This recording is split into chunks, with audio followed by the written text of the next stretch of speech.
Hi friends, ఈరోజు మా తోటకాడ కలుపు కూలీల కోసం ఇంటికాడ నుండి మా తోటలోకి రావడానికి కిలోమీటర్ దూరం ఉన్నదండి. బండి రాదు, ఇలా మోసుకొని రావాలి.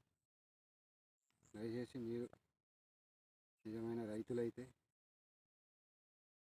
ఈ వీడియో చూసిన వాళ్ళు ప్రతి ఒక్కరు లైక్ కొట్టి షేర్ చేయండి. నా